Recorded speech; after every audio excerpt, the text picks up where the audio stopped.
मित्रहो, माझं पहिलं पुस्तक माझं वक्तृत्व माझी ताकद आपल्या सगळ्यांसाठी ऑडिओ स्वरूपामध्ये उपलब्ध करून देतोय. माझं वक्तृत्व माझी ताकद, भाषणकला, तंत्र आणि मंत्र व सूत्रसंचालनासह 5 प्रभावी भाषणांचा संच. लेखक शिवव्याख्याते खंडू रमेश डोईफोडे. शिवछत्रपती चरणी समर्पित. माझं वक्तृत्व माझ्यापेक्षा जास्त ताकदीनं सर्वसामान्यांच्या प्रश्नांसाठी इमानानं लढेल. शुभेच्छा संदेश.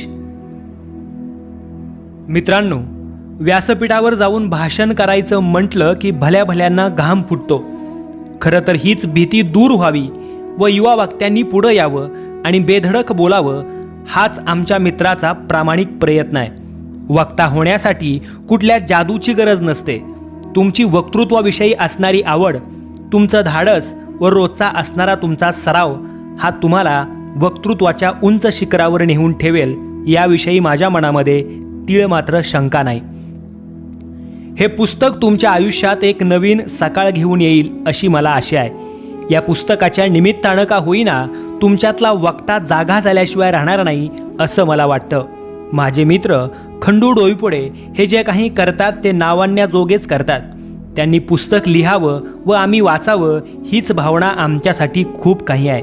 आपल्या वक्तृत्वानं समोरच्याच्या काळजाचा अचूक ठाव घेणारे आणि महाराजांचा इतिहास घराघरात पोहोचवणारे, अशी संपूर्ण महाराष्ट्रात आपली ओळख बनवणारे आमचे मित्र खंडू डोईफोडे यांचा हा प्रामाणिक प्रयत्न आहे की महाराष्ट्रात जातीयता ही मुळापासून उघडून टाकण्यासाठी खूप सारे वक्ते घडावे व याच वक्त्यांकडून समाज प्रबोधन करून उद्याचा महाराष्ट्र घडावा, हा पुस्तकाच्या पाठीमागचा उद्देश आहे.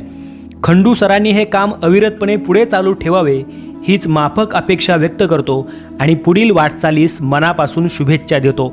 श्री चेतन गुलाब पासलकर, डावजे, तालुका मुळशी, जिल्हा पुणे. शुभेच्छा संदेश 2.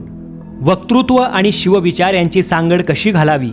शिवविचारांची तिफण अगदी मार्मिकपणे आणि धारदार वक्तृत्व आणि निर्भीडपणे बालकांपासून तरुणांपर्यंत, तसेच समाजातील तळागाळात, महाराष्ट्र नव्हे तर कोकण आदी भागात पेरणारी व्यक्ती म्हणजे खंडूजी डोईफोडे. बार्शी तालुक्यातील ग्रामीण भागातून श्री शिवाजी महाविद्यालयात शिक्षणासाठी आलेला हा युवक घरची असणारी जेमतेम आर्थिक परिस्थितीचा कधीच नामोल्लेख न करता महाविद्यालयीन शिक्षण घेत असतानाच अंगी असणारी नम्रता, त्यामुळे निर्माण केलेला अफाट मित्रपरिवार आणि वक्तृत्वाच्या माध्यमातून अनेकांच्या मनात एक आगळी वेगळी छाप निर्माण केली. अनेक सामाजिक उपक्रमात अग्रस्थानी राहून समाजसेवेचा वसा देखील अंगी बाणविला. खंडूजी हे नाव शिवरायांच्या इतिहासात एकावयास मिळतं. त्याचप्रमाणे खंडूजी हे व्यक्तिमत्व पाहता शिवशंभू विचारांचा तरुण प्रबोधनकार व्याख्याता न शोधता लगेच सापडतो. मागील काही दिवसात समजलं की खंडूजी डोईफोडे हा तरुण माझं वक्तृत्व माझी ताकद या विषयाला हात घालणाऱ्या पुस्तकाचं लेखन करत आहे. नक्कीच आणि खात्रीशीर वाटतं की हे पुस्तक प्रकाशित होऊन ज्याच्या हाती पडेल त्या व्यक्तींना या पुस्तकाच्या माध्यमातून एक परिसस्पर्शाची अनुभूती येणारच आणि व्यक्तीचं भाषण कौशल्य कैक पटीनं वृंदिगत होणार यात संशय नाही. खंडूजी आपण रेखाटत असलेल्या या आपल्या पहिल्या यशस्वी लिखाणास माझ्या व माझ्या परिवाराच्या वतीनं मनपूर्वक शुभेच्छा. अतुल तुकाराम पाडे, शिवसेवा वाचन संस्कृती परिवार, बार्शी. शुभेच्छा संदेश 3. दिग्गज वक्ते निर्माण करणारा सांकव हो. जीवनाच्या प्रवासात आपली ध्येय निश्चित असली की त्याच्या प्राप्तीसाठी प्राणाच्या तळापासून बाजी लावता येते.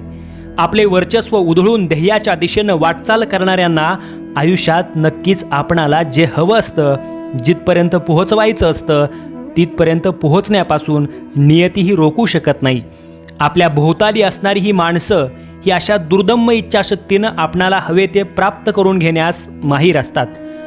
अनंत अडचणींना सामोरे जातानाच त्या अडचणींनाच आपला साथीदार, आपला मित्र बनवत त्याच्याही नकळत त्याच्यावर मांड ठोकून वाऱ्याच्या वेगानं यशाकडं स्वार होतात.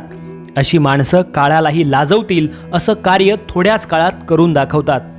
खंडूजी डोईफोडे ऐतिहासिक काळाशी सुसंगत असणारं नाव मी जेव्हा पहिल्यांदा ऐकलं तेव्हा ग्रामीण भागातील शेतकऱ्यांची एक प्रकारची ऐतिहासिक काळाशी असणारी बांधिलकीच प्रत्ययास येत होती. काळ जसा जसा प्रगल्भ होत गेला तसतसा या नावाचा विद्यार्थी ते महाराष्ट्राचा लोकप्रिय वक्ता हा जो प्रवास आहे तो नक्कीच इतिहास निर्माण करणार आहे असं मला वाटतं. आपल्यापैकी बऱ्याच लोकांना जन्मताच ऐतिहासिक नावं मिळतात, परंतु खंडूसारखे फारच थोडे जण त्या नावाला ऐतिहासिक दर्जा प्राप्त करून देतात असं मला वाटतं. महाविद्यालयीन जीवनात खंडूने अनेक वक्तृत्व स्पर्धेमध्ये महाविद्यालयाचं प्रतिनिधित्व केलं. या स्पर्धा त्यानं आपल्या प्रभावी वक्तृत्व कौशल्याच्या बळावर जिंकून तर आणल्याच, परंतु त्या स्पर्धांमध्ये त्यानं आपल्या नावाचं एक वलय निर्माण केलं. यश मिळवणं बऱ्याचदा सोपं असतं, परंतु काळाच्या बदलत्या प्रवाहात ते टिकवून ठेवण्यासाठी सुद्धा माणसाकडं तेवढीच धमक लागते. खंडूने फक्त यश मिळवलेच नाही तर ते यश अनेक काळांपर्यंत टिकवून ठेवलं. विद्यापीठीय पातळीवर युवा महोत्सवात खंडूने महाविद्यालयास कायमच प्रथम क्रमांकाचं यश प्राप्त करून दिलं. मी त्यासाठी केवळ त्याचे आभार मानणार नाही तर त्याच्याही पलीकडे जाऊन त्याने आपल्यानंतर हा वारसाही तितकाच सक्षम असावा यासाठी त्यानं मनापासून प्रयत्न केले. त्यामुळे आज बार्शीसारख्या निमशहरी भागात तरुण वक्त्याची फौज आपणाला निर्माण झालेली दिसेल. वक्त्यानं कुठं थांबायला हवं हे जसं महत्त्वाचं असतं, तसंच एका विशिष्ट वेळी वक्तृत्व स्पर्धा थांबवून व्याख्यानाकडे वक्त्यानं वळायला हवे असते. खंडूने याबाबतीत अगदी योग्य निर्णय घेतला असे म्हणता येईल. महाराष्ट्रातील तरुण अभ्यासू वक्त्यांमध्ये आज त्याचं नाव घेतलं जात आहे. खरं तर आम्हा सर्वांसाठीच ही अभिमानाची आणि आनंदाची गोष्ट आहे. आज महाराष्ट्रातील चांद्यापासून बांद्यापर्यंत आणि यूट्यूबपासून फेसबुकपर्यंत प्रत्येक ठिकाणी त्याच्या वक्तृत्वाची धडाडणारी तोफ पाहिल्यानंतर आपल्या महाविद्यालयाचा माजी विद्यार्थी असल्याची सार्थ अभिमान वाटतो. माझं वक्तृत्व माझी ताकद या पुस्तकाच्या माध्यमातून खंडू या क्षेत्रात येऊ पाहणाऱ्यांसाठी एक दीपस्तंभ उभारू पाहतोय. त्याचा वक्ता होण्यापर्यंतचा प्रवास निश्चितच प्रेरणादायी आहे. त्याच्या गाजलेल्या भाषणासह वक्तृत्व कलेतील तंत्र आणि मंत्र सांगणारं हे पुस्तक भविष्यात अनेक दिग्गज वक्ते निर्माण करणारा सांकव होईल याविषयी कोणतीही शंका नाही. त्याच्या व्याख्याता ते लेखक हा प्रवास अधिकाधिक समृद्ध हो यासाठी हृदयस्थ शुभेच्छा. माजी प्राचार्य डॉक्टर प्रकाश थोरात, श्री शिवाजी महाविद्यालय, बार्शी. मनोगत: आपणही पुढे जाऊन भाषण करायला हवं हे मला इयत्ता 7वीला असताना वाटलं आणि मी 26 जानेवारी प्रजासत्ताक दिनादिवशी श्री अमोल कुलकर्णी सर यांच्याकडून भाषण घेऊन ते तोंडपाठ केलं. ते माझं पहिलं भाषण आणि मिळालेली शाब्बासकी आजही आठवते. तिथपासून आजपर्यंतचा शब्दांचा प्रवास निश्चितच माझी वेगळी ओळख निर्माण करणारा ठरलाय. शालेय जीवनातील पहिली काही भाषणं पाठ करून केली, पण नंतर वाचनाच्या आवडीनं काय बोलायचं हे आपोआपच समजायला लागलं आणि मी खऱ्या अर्थानं बोलता झालो. आज महाराष्ट्राभर माझी अनेक व्याख्यानं होत आहेत. बऱ्याच ठिकाणी गेल्यानंतर काही शालेय मुलं आणि पालक भेटतात आणि आमच्या मुलालाही भाषणाची आवड आहे, आपण मार्गदर्शन कराल का, किंवा तुमचं एखादं पुस्तक असेल तर आम्ही ते पुस्तक घेऊ, या प्रश्नांमुळं पुस्तक लिहिण्याचा संकल्प मनामध्ये आला. या पुस्तकाच्या माध्यमातून नक्कीच एक वक्ता आणि एक चांगला माणूस बनण्यासाठी मी जे केलं याच अनुभवाच्या आधारे आपणासही हे पुस्तक मार्गदर्शक ठरेल. हे पुस्तक फक्त भाषण करायलाच नाही तर तुमच्या व्यक्तिमत्त्वात सुधारणा करण्यासाठी प्रेरणादायी ठरेल हा आशावाद आहे. माझाही जन्म एका सर्वसामान्य कुटुंबात झाला, पण वक्तृत्वाच्या साहाय्यानं महाराष्ट्राभर मान, सन्मान आणि नवी ओळख मिळाली. या सर्व प्रवासात मला जे भावलं, जे उपयोगी पडलं ते तुमच्यासमोर पुस्तकाच्या आधारे मांडतोय.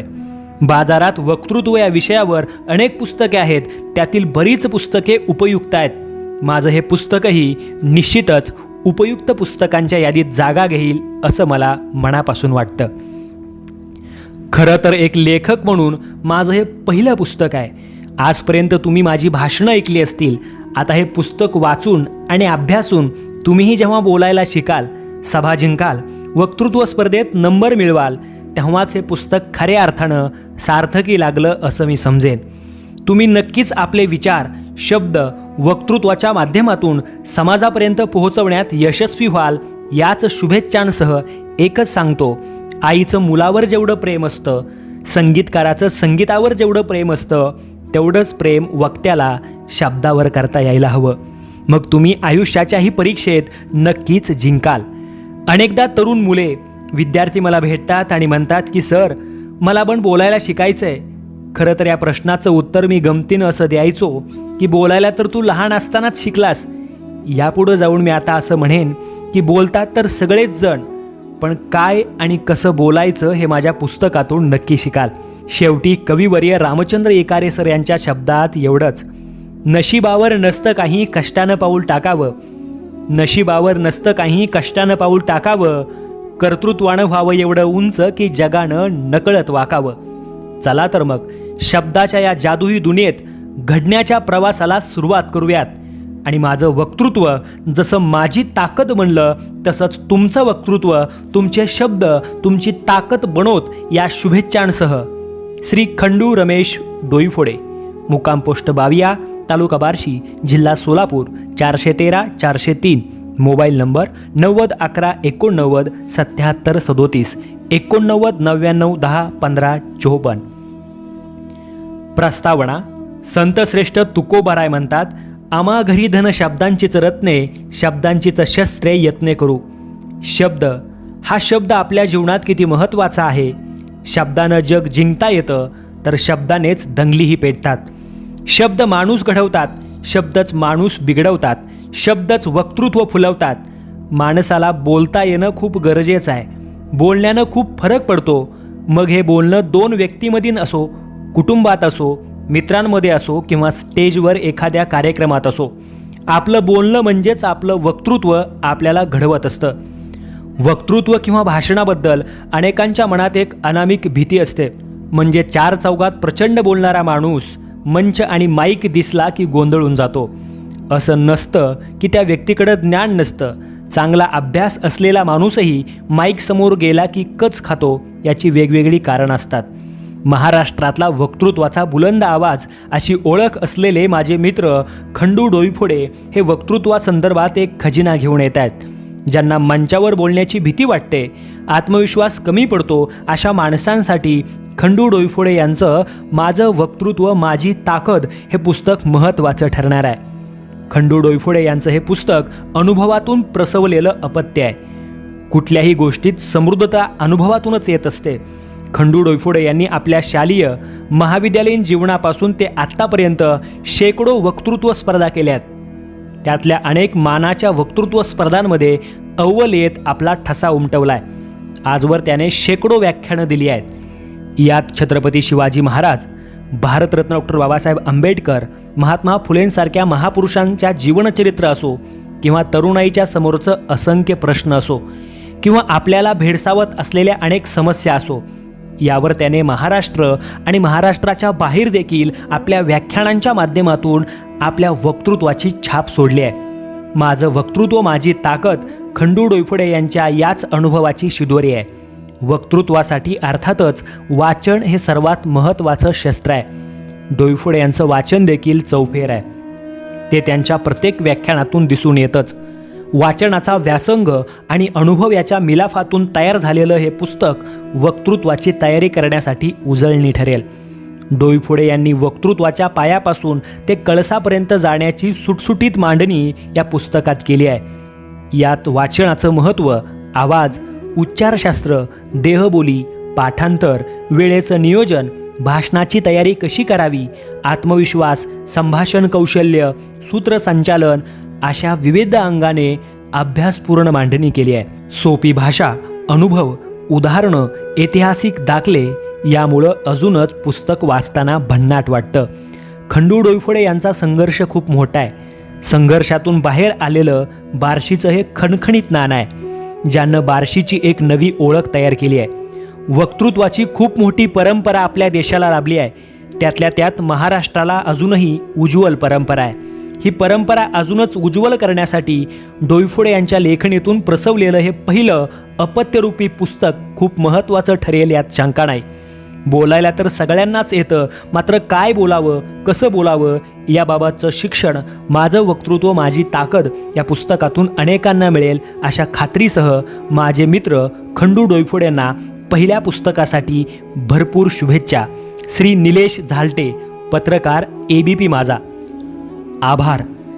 लेखक म्हणून माझं हे पहिलं पुस्तक. याच्या पाठीमागं अनेकांच्या शुभेच्छा, प्रेम आणि आशीर्वाद आहेत. आम्ही तुमच्या सोबत आहोत, तुम्ही फक्त लिहा, असं अनेकांनी बोलून दाखवलं आणि तशी साथही दिली. माझे मित्र माननीय श्री रणवीर भैया राऊत, चेअरमन कृषी उत्पन्न बाजार समिती बार्शी, श्री समाधान बाप्पा डोईफोडे, जिल्हा परिषद सदस्य सोलापूर, श्री आनंद काशीद, अध्यक्ष Sambhaji brigade Barshi, Shri Shahrukh Shaikh sir, SRS academy, Suraj Raut, Bhairu Jadhav, Mangesh Dahiyande, Chetan Khavale, Shankar Aglave sir, Ganesh Burgute sir आणि माझ्या शब्दावर प्रेम करणारा असंख्य मित्रपरिवार यांचा स्नेह असाच सुवृंदीगत राहावा. या माझ्या पुस्तकाची उत्कृष्ट अक्षर जुळवणी करणारे श्री सतीश विश्वनाथ झुंबाडे, देखणं मुखपृष्ठ बनवणारे बंधू श्री प्रवीण झांबरे सर व छपाईसाठी सहकार्य करणारं सिद्धी क्रिएशन व प्रिंटर्स यांच्या सदैव ऋणातच राहू इच्छितो. त्याचबरोबर आपल्यासारख्या सुज्ञ वाचक बंधू भगिनींचं प्रेम, शुभेच्छा आणि आशीर्वाद असेच कायम राहावेत याच सदिच्छा. शिवव्याख्याते खंडू रमेश डोईफोडे. मित्रांनो, या पुस्तकाचे अनेक भाग लवकरच आपल्या भेटीला येतील. धन्यवाद.